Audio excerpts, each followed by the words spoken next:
The Grave, written by Guy de Maupassant, adapted by Larry Carney, and read by Sean Reiskamp.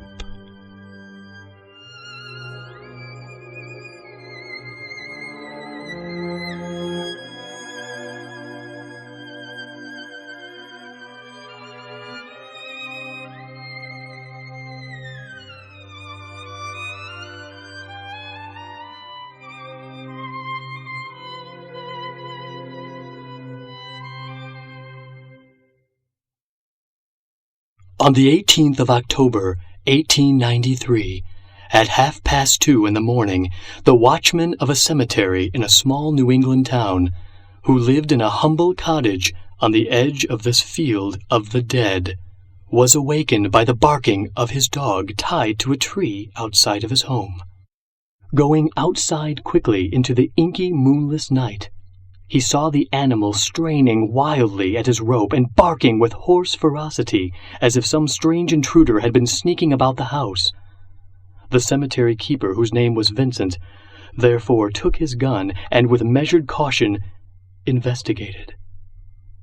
His still distraught dog, now unleashed and running ahead of him, despite the caretaker's huskily whispered protest, fled with great zealous haste in the direction of the shadowy cemetery.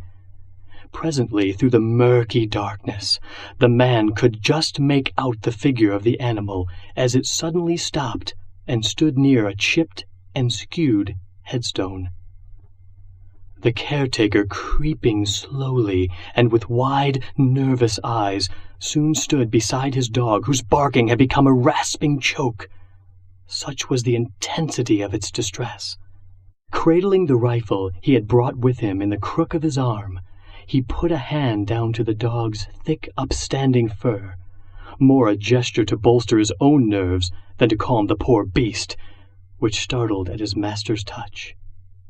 Peering into the shadows, he could spy a faint yellow light a short distance away.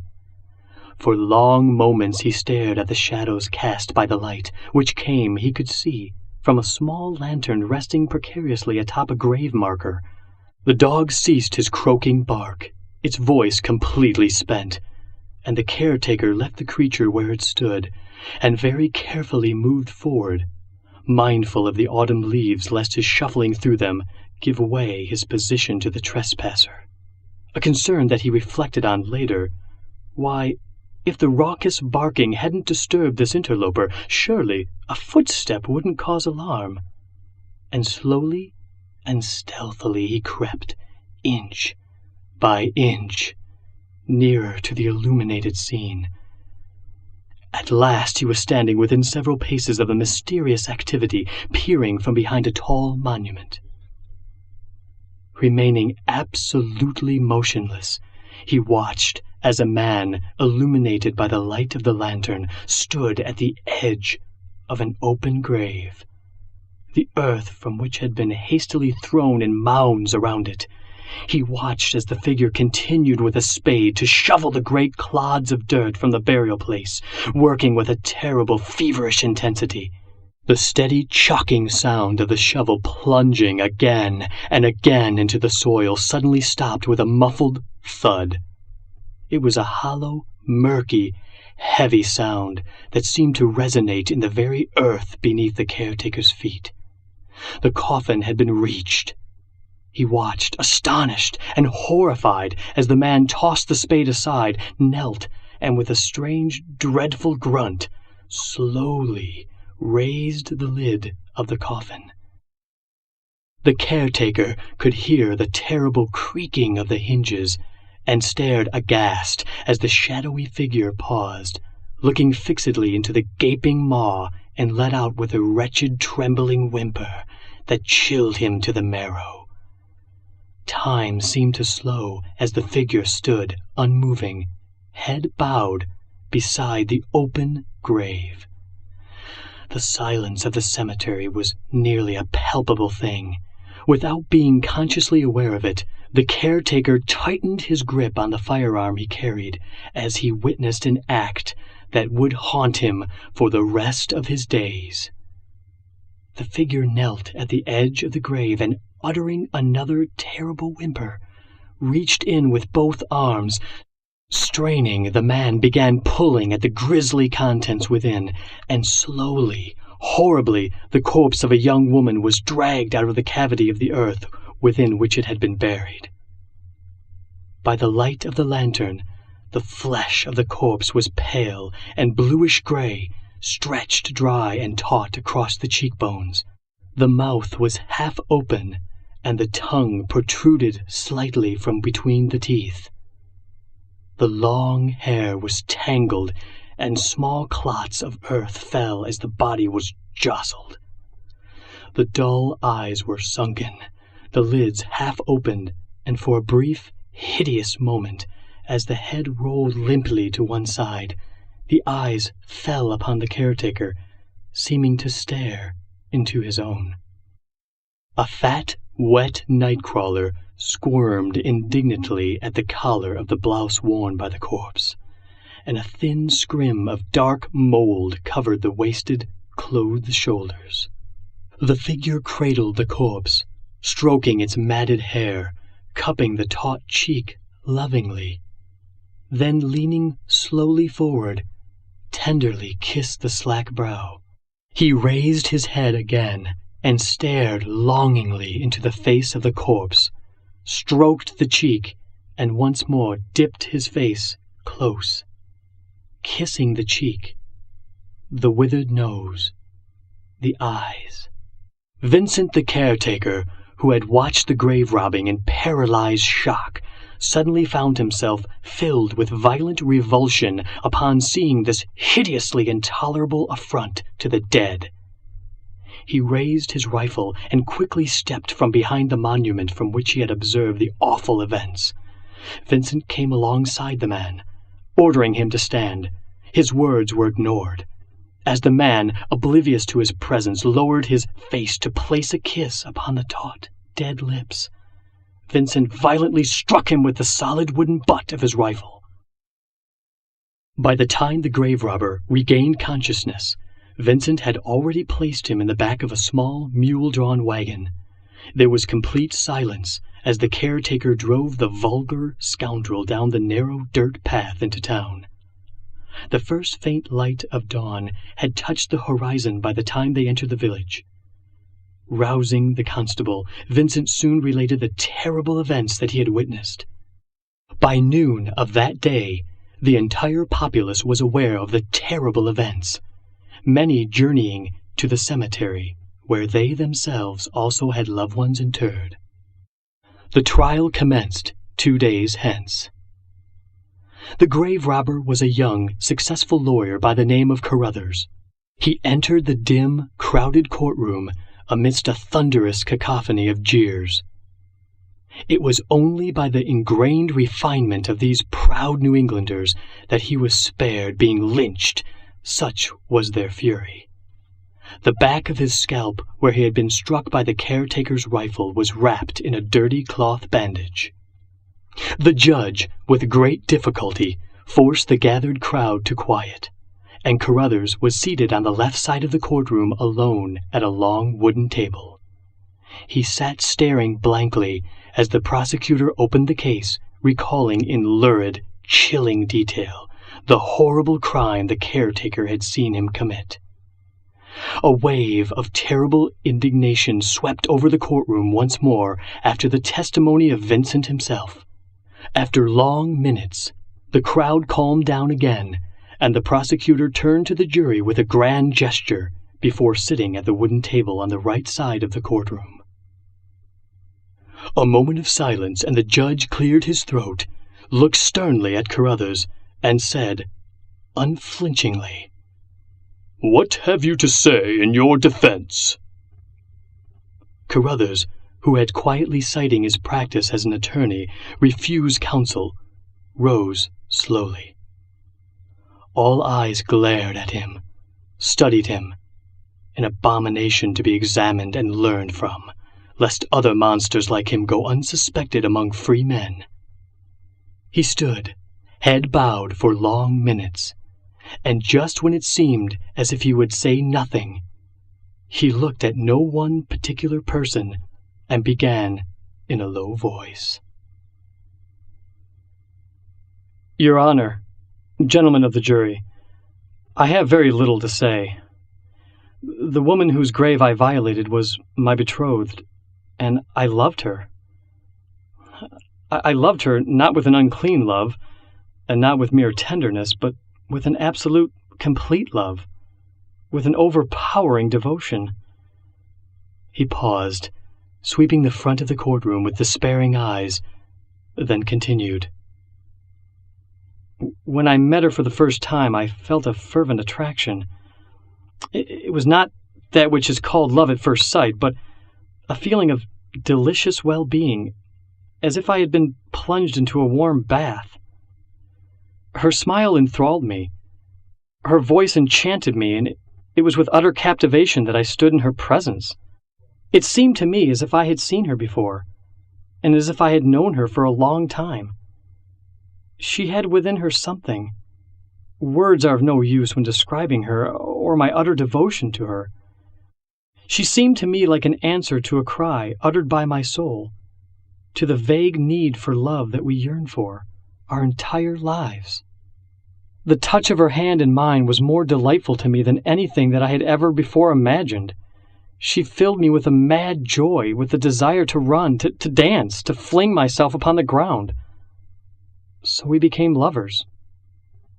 Yet so much more than that. She was my very life. I looked for nothing further on earth, and had no further desires. I longed for nothing more than her.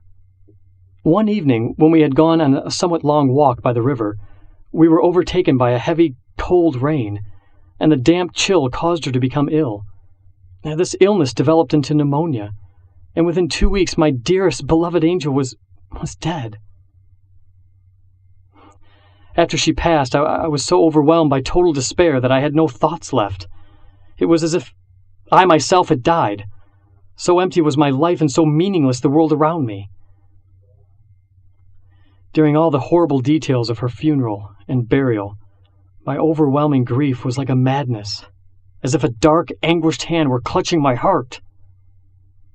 Then when she was gone, when she was under the earth, my mind lit upon only one thought. I shall not see her again. When one dwells on this, one feels as if he were going mad. Just think of it.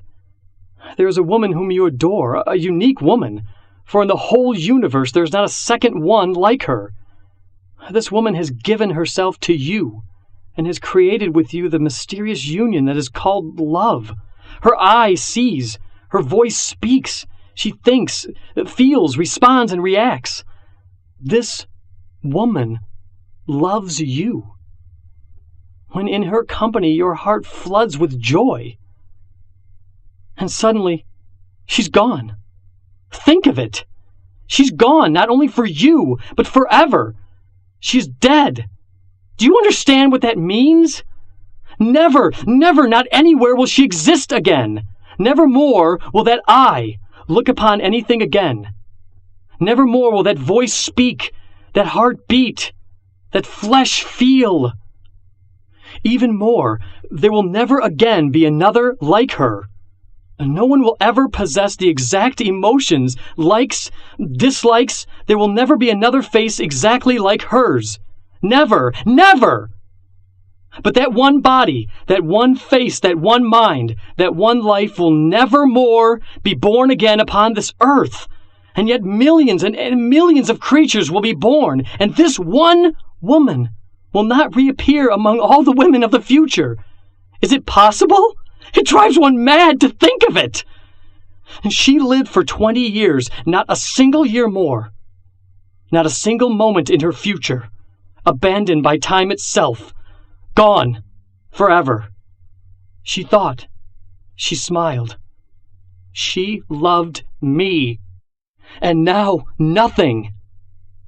The flies that die in the autumn are as much as we are in this world. Nothing. And I could only think of her, so warm, so sweet, so white, so lovely, and how she would rot down there in that box under the earth, and her soul, her thought, her love. Where is it? Not to see her again! The idea of this decomposing body that I might yet recognize haunted me. I wanted to look at it once more. I needed to. Now more than anything, I needed to. I went out with a spade and a lantern. I jumped over the cemetery wall, and in the darkest night I found the grave. I uncovered the coffin and raised the lid to once more see the love of my life. An abominable odor, the stench of decay, greeted my nostrils. Oh, this was now the bed of my beloved? I liberated her from this terrible, dark cradle of earth when I lifted her body from the grave. Her face was blue, gaunt, frightful. The black liquid had oozed at the corners of her open mouth. Her unseeing eyes, her open eyes that once looked at me, now empty of life. That was she. Horror seized me, but I stretched out my arm to draw this monstrous face towards me. And then I was caught. I have retained the foul odor of this putrid body, the odor of my well-beloved, as one retains the perfume of a woman after a love embrace. I cannot seem to wash the stench of the grave from my person. I have a strange fear that the odor of decay will linger about me like a stone about my neck. He bowed his head and whispered resignedly, "Do with me what you will." Silence filled the courtroom like a fog. The onlookers, previously so vocal, now looked uncomfortably away from Carruthers. None spoke. They seemed to be waiting for something more. Every member of the jury bore a pale, dazed expression as they rose and solemnly filed out of the courtroom to deliberate. They returned a few minutes later. The accused showed no fear, and did not even seem to realize the dire nature of his circumstances. The judge, struggling briefly to find his voice, finally announced that the defendant was not guilty by reason of insanity. Carruthers was taken to a mental asylum, where he never again spoke another word, but was said by the staff of that dour, dim place to appear ever deep in thought. It was also a common complaint among the staff that, regardless of how often he was bathed, the putrid smell of decay that seemed to linger about him could not be expunged.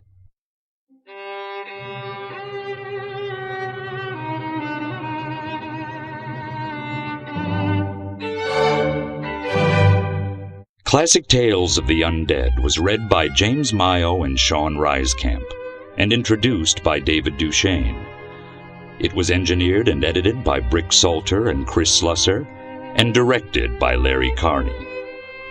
Blue Diamond Audiobooks is a division of PC Treasures, Inc., a multi-murder media entertainment company.